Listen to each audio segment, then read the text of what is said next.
잘 길러주셨기 때문에 공경하는 것이 아닙니다. 부모님이시기 때문에 근본적으로 공경해야 합니다. 무엇보다도 이것이 하나님의 뜻이기 때문에 우리는 하나님 안에서 부모를 공경해야 합니다. 우리가 눈에 보이는 육신의 부모도 공경하지 않는데 하물며 눈에 보이지 아니하시는 하늘의 아버지를 어떻게 공경할 수가 있겠습니까? 곧 있을 추석을 맞이하면서 특별히 아버지에 대해서 생각하는 가운데 은혜를 나누고자 합니다. 우리에게는 두 아버지가 계십니다. 한 분은 우리를 낳아주시고 길러주신 이 땅에 계신 육신의 아버지, 또 한 분은 우리를 창조하시고 우리 인생을 주관하고 계시는 하늘에 계신 아버지이십니다. 우리에게 아버지는 어떤 분이십니까?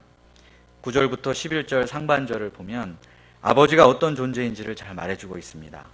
너희 중에 누가 아들이 떡을 달라 하면 돌을 주며 생선을 달라 하면 뱀을 줄 사람이 있겠느냐? 너희가 악한 자라도 좋은 것으로 자식에게 줄 줄 알거든.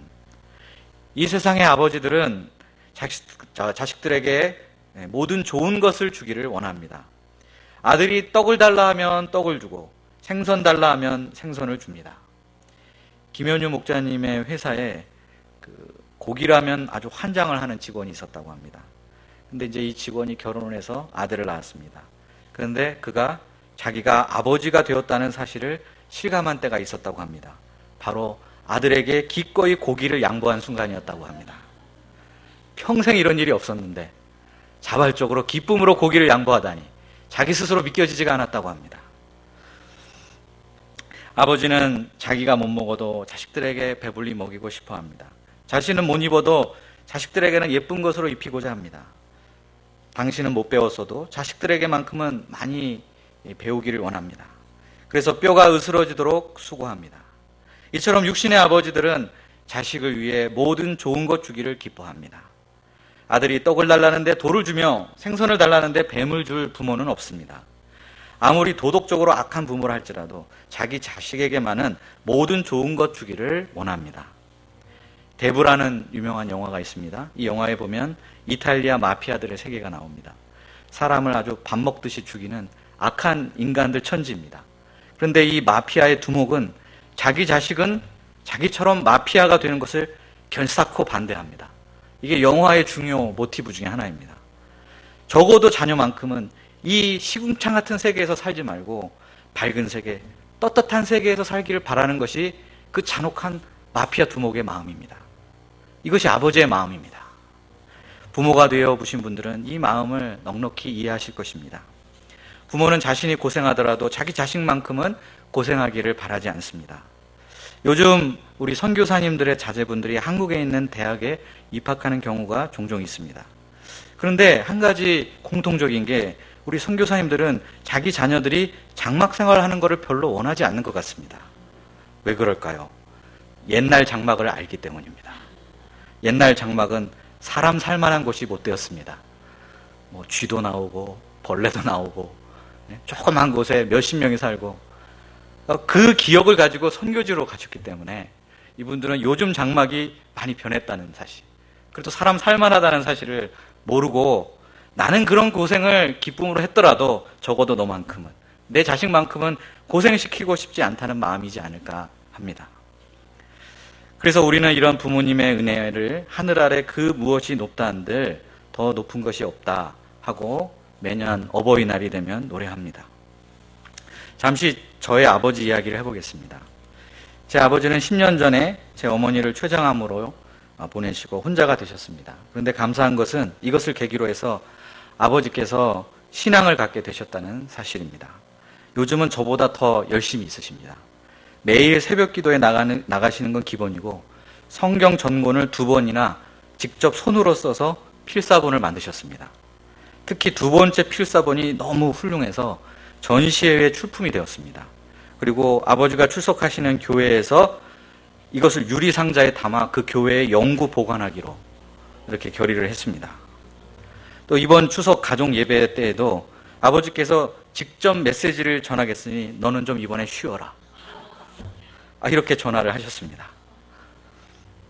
또 매년 김장철이 되면 텃밭에서 직접 기르신 배추와 물을 수확해서 다듬고 절여 놓으신 후에 새 아들에게 전화를 해서 다 준비되었으니 가져가라, 이렇게 말씀하십니다. 또 지난 주일에 아버지께서 전화가 왔는데 추석 때 올 때 밤을 가져갈 수 있는 통을 가져오라 이런 말씀을 하셨습니다. 70이 넘은 나이에 이 뒷산을 헤집고 돌아다니시면서 그 사이에 잔뜩 밤을 주워 놓으신 것이었습니다. 그러시면서 전화 말미에 밤이 더 실하지 못해서 정말 안타깝다, 미안하다, 그런 말씀을 여러 번 반복하셨습니다. 도대체 뭐가 미안하신지 참 잘 모르겠는데 그게 아버지의 마음이 아닌가 합니다. 그런데 예전에 저는 이런 아버지의 사랑을 잘 느끼지 못했었습니다. 아버지는 집에 오시면 거의 말이 없는 분이셨습니다. 제가 어떻게 사는지, 무슨 고민이 있는지 거의 일생 한 번도 물어보신 적이 없었습니다. 저는 이런 아버지가 저에게 너무 무관심하다고 생각했습니다. 그래서 아주 불만이 많았습니다. 그러나 돌이켜 생각해보니 아버지가 무일푼으로 서울의 상경에 저를 비롯해서 제 밑에 두 남동생까지 이 거친 세 아들을 키우시느라 많은 고생을 하셨다는 사실을 기억하게 됩니다. 아버지가 또 사업 실패를 하신 후에는 적지 않으신 나이에도 불구하고 육체 노동까지 마다하지 않으셨습니다. 그렇게 번 돈으로 제 대학 등록금도 다 대주셨습니다. 우리가 인천공항을 가다 보면은 항상 그 영종대교를 지나게 됩니다.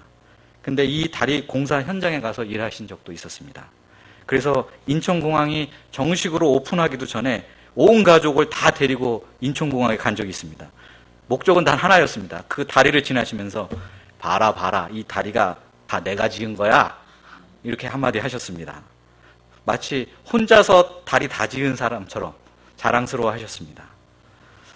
저는 이제서야, 나이가 좀 들어서야 그 아버지의 깊은 마음과 속정을 느끼고 있습니다. 우리나라 자녀들은 어머니에 대한 애정은 각별한데 상대적으로 아버지에 대한 애정은 많이 부족한 것 같습니다. 그러나 아버지의 사랑은 표현이 잘 안 되어서 그렇지 어머니와의 사랑과 사실 다를 것이 없고 어떤 면에서는 더 깊이가 있습니다. 동아일보에 예전에 아버지는 누구인가라는 이제 글이 실린 적이 있는데 좀 길지만 제가 정말 나이가 들수록 공감이 가는 부분이 너무 많아서 좀 인용을 해보도록 하겠습니다. 아버지란 기분이 좋을 때 헛기침을 하고 겁이 날 때 너털 웃음을 웃는 사람이다. 아버지란 자기가 기대한 만큼 아들, 딸들의 학교 성적이 좋지 않을 때 겉으로는 괜찮아 하지만 속으로는 몹시 화가 나는 사람이다. 아버지의 마음은 먹칠한 유리로 되어 있다. 그래서 잘 깨어지지만 속이 보이지 않는다. 아버지란 울 장소가 없기에 슬픈 사람이다. 아버지는 돌아가신 후에야 더 보고 싶은 사람이다. 아버지는 결코 무관심한 사람이 아니다. 아버지가 무관심한 것처럼 보이는 것은 체면과 자존심과 미안함 같은 것이 어우러져서 그 마음을 쉽게 나타나지 못하기 때문이다. 아버지의 웃음은 어머니의 웃음의 2배쯤 농도가 진하고 우릅은 한 10배쯤 진할 것이다. 아버지는 가정에서 어른인 채 해야 하지만 친한 친구나 마음이 통하는 사람을 만나면 곧 소년이 된다. 아버지는 어머니 앞에서는 기도도 안 하지만 혼자 차를 운전하면서는 큰 소리로 기도하는 사람이다. 어머니의 가슴은 봄과 여름을 왔다 갔다 하지만 아버지의 가슴은 가을과 겨울을 오고 간다. 아버지, 뒷동산의 바위 같은 이름이다. 시골 마을의 느티나무 같은 크나큰 이름이다. 그렇습니다. 아버지는 이런 존재입니다. 아버지를 먼저 보낸 분들이나 저같이 나이 먹어가면서 아버지의 존재를 이해하고 느끼시는 분들이 많이 계실 겁니다. 육신의 부모들은 자식에게 좋은 것 주기를 원합니다. 특히 말없는 아버지는 그 깊은 속정을 가지고 자식에게 모든 좋은 것 해주고자 합니다. 그러나 이런 아버지에게도 한계가 있습니다. 우리에게 모든 좋은 것을 다 줄 수는 없습니다. 우리 인생을 책임져 주시지 못하고 우리의 생명을 책임져 주시지 못합니다. 우리에게 구원과 하나님 나라를 줄 수도 없습니다. 때로는 연약해서 약속을 지키지 못합니다. 신실하지 못하여 우리가 실망할 때도 있습니다. 그러나 그래서 많은 사람들이 아버지의 신실하지 못한 것 때문에 일생 가슴에 상처를 안고 살아가기도 합니다. 아버지같이 되고 싶지 않아 라고 말하는 사람들도 많습니다. 그러나 하늘에 계신 우리의 아버지는 어떤 분이십니까? 11절 말씀을 다시 한번 읽어보겠습니다. 11절 시작. 너희가 악한 자라도 좋은 곳으로 자식에게 줄 줄 알거든 하물며 하늘에 계신 너희 아버지께서 구하는 자에게 좋은 것으로 주시지 않겠느냐. 저자는 비교급을 사용해서 하늘에 계신 선한 아버지께서 구하는 자들에게 좋은 것 주시는 분임을 강조하고 있습니다. 세상의 악한 부모도 자식에게 좋은 것 주기를 원합니다. 이것이 인지상정입니다. 하물며 하늘에 계신 우리의 선한 아버지, 그분께서는 사랑하는 자녀들에게 얼마나 좋은 것 주시기를 기뻐하시겠습니까? 하늘에 계신 우리의 하나님 아버지는 어떤 분이십니까? 하늘에 계신 하나님 아버지는 천지 만물을 창조하신 전능하신 하나님이십니다.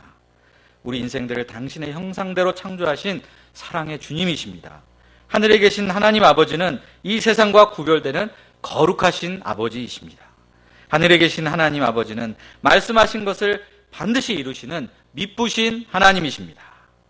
어제나 오늘이나 변함없이 신실하신 분이십니다.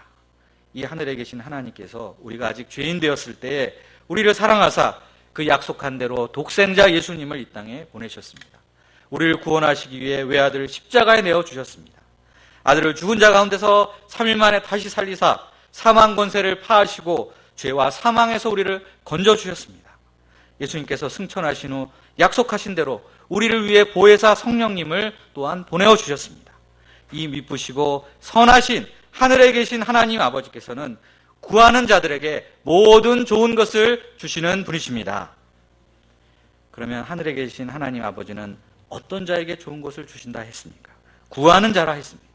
7절 8절에 보면 구하라 그리하면 너에게 주실 것이요 찾으라 그러면 찾을 것이요 문을 두드리라 그러면 너에게 열릴 것이니 구하는 이마다 얻을 것이요 찾는 이가 찾을 것이요 두드리는 이에게 열릴 것이니라 라고 했습니다. 하늘에 계신 하나님 아버지는 구하는 자에게 모든 좋은 것을 기쁨으로 주십니다. 구하는 자란 그분을 믿고 의지하는 자를 말합니다. 하늘에 계신 하나님 아버지는 자기를 믿고 의지하며 구하는 자에게 좋은 것을 주시는 선한 아버지, 영원하신 좋은 아버지가 되십니다. 하늘에 계신 하나님 아버지께서 구하는 자들에게 주시는 좋은 것은 무엇일까요? 본문에 사용된 떡이나 생선같이 일상에 필요한 것들도 포함이 되겠지만 말씀의 초점은 구체적인 물건보다도 자녀들에 대한 부모님의 보살핌 그 자체에 초점이 맞춰져 있습니다. 하늘에 계신 하나님께서는 구하는 자에게 가장 좋은 것, 보살핌과 인도를 베푸시는 분이십니다. 아무리 악한 부모라도 자식을 절대적으로 보살펴 주듯이 하늘에 계신 선하신 하나님은 그 구하는 자들을 절대적으로 보살펴 주십니다. 우리가 이 신실하신 하나님 아버지께 우리의 필요한 것들을 구할 수 있기를 기도합니다. 이 수요 찬양 기도회가 자녀된 우리들이 하나님 아버지께 좋은 것들을 열심으로 구하는 자리가 될 수 있기를 기도합니다. 하나님은 자녀된 우리가 건강을 구할 때 건강을 주실 것입니다. 지혜를 구할 때 지혜를 주실 것입니다. 성령을 구할 때 성령 충만함을 주실 것입니다. 우리가 하나님 안에서 믿음으로 구할 때 하나님 아버지께서는 우리에게 모든 좋은 것을 반드시 주십니다. 자신을 믿고 의지하는 자들을 신실하게 보살펴 주실 것입니다. 믿고 의지하며 구하는 자에게 모든 좋은 것을 주시는 하늘에 계신 신실하신 우리 아버지 하나님께 감사와 찬양을 드립니다. 기도하겠습니다. 사랑이 많으신 아버지 하나님 감사합니다. 이 시간 육신의 아버지, 참으로 우리에게 좋은 것 다 주기를 원하신 그 아버지를 생각하며 또한 하늘에 계신 완전하신 아버지, 영원한 아버지, 선하신 하나님을 묵상하게 도와주셔서 감사합니다. 우리가 추석을 맞이하여 아버지께 또 감사를 표현하면서 동시에 또 하늘에 계신 아버지께서 주신 은혜를 기억하고 감사하는 시간 되게 하여 주시옵소서. 모든 좋은 것을 아버지께 간절히 구하는 수요 찬양 기도회가 되게 하여 주시옵소서. 예수님의 이름으로 기도합니다.